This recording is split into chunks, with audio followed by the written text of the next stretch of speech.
Hello guys, അപ്പോൾ എന്തല്ല സുഖമല്ലേ എല്ലാവർക്കും? നമ്മൾ ട്രിവാൻഡ്രത്ത് വന്നിട്ട് കുറേ കാലമായിട്ടോ, പക്ഷേ ഇതുവരെ വർക്കലയിൽ പോയിട്ട് ഒന്ന് സ്റ്റേ അടിച്ചിട്ടില്ല. ഒരുപാട് പ്രാവശ്യം വർക്കലയിൽ പോയിട്ടുണ്ട്, പക്ഷേ ഇതുവരെ ആ നൈറ്റ് വൈബ് എന്താണെന്ന് അറിഞ്ഞിട്ടില്ല കേട്ടാ. അങ്ങനെ എൻ്റെ ഒരു ഫ്രണ്ട് ബാംഗ്ലൂരിന് ട്രിവാൻഡ്രത്തേക്ക് വരുന്നു പറഞ്ഞപ്പോൾ ഞങ്ങൾ എല്ലാവരും വർക്കലയിലേക്ക് ഒരു ഗേൾസ് ട്രിപ്പ് പ്ലാൻ ചെയ്തു. സത്യം പറഞ്ഞാൽ പണ്ട് കോളേജിൽ നിന്ന് ഗോവക്ക് അയവ് പോയിട്ടുണ്ടായിരുന്നു. ആ ഒരു വൈബായിരുന്നു എൻ്റെ മനസ്സിൽ മുഴുവനും. പൈസ കുറച്ച് കൂടുതലാണെങ്കിലും ഇവിടെ ഇതുപോലത്തെ കുറേ സാധനങ്ങൾ നമുക്ക് മേടിക്കാൻ കിട്ടും കേട്ടാ.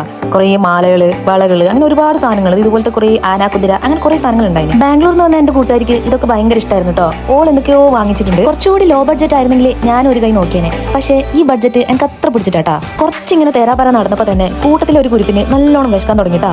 ഓള് വിശക്കുന്ന പറഞ്ഞ് സീനാക്കിയപ്പോൾ നമ്മൾ നേരെ അവിടുത്തെ ഏറ്റവും നല്ലൊരു റെസ്റ്റോറൻറ്റിലേക്ക് തന്നെ പോയിട്ടാ. നല്ല ആംബിയൻസ് ഉള്ള ഒരു റെസ്റ്റോറന്റ് ആയിരുന്നു. അവിടെ നിന്ന് മോമോസും ഫ്രൈഡ് റൈസും നാനും ചെമ്മീൻ റോസ്റ്റൊക്കെ കഴിച്ച് ഞങ്ങൾ വയറ് നല്ലോണം സെറ്റാക്കി എടുത്ത് നല്ല അടിപൊളി ഫുഡായിരുന്നു ഗൈസ്. അതിൽ ഈ മോമോസ് ആണ് എനിക്ക് ഏറ്റവും കൂടുതൽ ഇഷ്ടപ്പെട്ടത്. അതിൽ ഭൂരിഭാഗം തിന്നതും ഞാൻ തന്നെയാണ്. സത്യത്തിൽ ഇതൊരു ക്യാൻഡിൽ ലൈറ്റ് ഡിന്നർ ആയിരുന്നു ഗൈസ്. ആദ്യം ഘട്ടം മെഴുകുതിരി അവർ വീണ്ടും കത്തിച്ചപ്പോഴാണ് ഇതെനിക്ക് മനസ്സിലായത് കേട്ടോ. അങ്ങനെ ഫുഡെല്ലാം കഴിച്ച് സെറ്റായിട്ട് ഞങ്ങൾ നേരെ റൂമിലേക്ക് വിട്ടുട്ടോ. രാവിലെ തന്നെ എണീച്ചു, കാരണം റൂമിന്റെ പുറത്ത് ഈ ഊഞ്ഞാലെല്ലാം ഇന്നലെ കണ്ടതായിരുന്നു. വർക്കലയിൽ തന്നെയുള്ള സീബ്ര ഹോസ്റ്റലായിരുന്നു ഞങ്ങൾ സ്റ്റേ അടിച്ചത്. എപ്പോഴെങ്കിലൊക്കെ വർക്കലയിൽ വരുന്നുണ്ടെങ്കിൽ നിങ്ങൾക്കും ചൂസ് ചെയ്യാൻ പറ്റിയ ഒരു അടിപൊളി സ്ഥലം തന്നെയാണ് കേട്ടോ ഈ സീബ്ര ഹോസ്റ്റൽ. നിങ്ങൾ വർക്കല റെയിൽവേ സ്റ്റേഷനിലാണ് ഇറങ്ങുന്നതെങ്കിൽ ആടെ അടുത്ത് തന്നെ ഒരു ഓട്ടോ സ്റ്റാൻഡ് ഉണ്ട്.